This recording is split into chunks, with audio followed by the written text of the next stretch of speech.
Episode 5 மண்வெட்டிக்கு வந்த சோதனை. மழைக்குப் பிறகு ஏற்பட்ட மண் அரிப்பைச் சரிசெய்ய யோவான் மண்வெட்டியுடன் வேலை செய்யச் சென்றான். அவன் விஞ்ஞான ரீதியாக முயற்சித்தபோது மண் பாறை போல் இறுகியிருந்தது. தனது பலம் போதாது என்று உணர்ந்த யோவான் மண்வெட்டியே தூக்கி எறிந்துவிட்டு மெஷினுக்கு போன் செய்யத் தயாரானான்.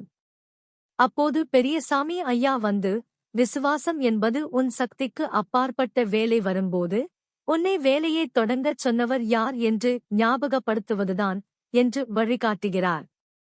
யோவான் தன் பலவீனத்தை ஒப்புக்கொண்டு விசுவாசத்தால் ஜெபிக்கிறான்.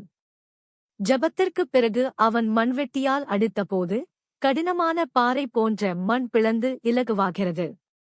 யோவான் அறிவியல் அறிவை விசுவாசத்துடன் இணைத்து முதல் சோதனையை வெற்றிகரமாகச் சந்திக்கிறான். நாட்டாமே அருணாச்சலம் உட்பட அனைவரும் அவன் விசுவாசத்தின் உறுதியைக் கண்டு வியக்கின்றனர். யோவான் இப்போது விசுவாசம் விஞ்ஞானம் என்ற புதிய பாதையில் பயணிக்கத் தயாராகிறான். யோவான் தன் முதல் சோதனையில் ஜெயித்து விட்டான். ஆசீர்வாதபுரம் தொடரைத் தொடர்ந்து இன்னும் 100 எபிசோடுகளுக்கு எழுத வேண்டுமா? இந்த மண்ணின் கதை தொடர வேண்டுமா? உங்கள் கருத்துக்களை இப்போதே கமெண்ட்ஸில் சொல்லுங்கள். தொடரும்.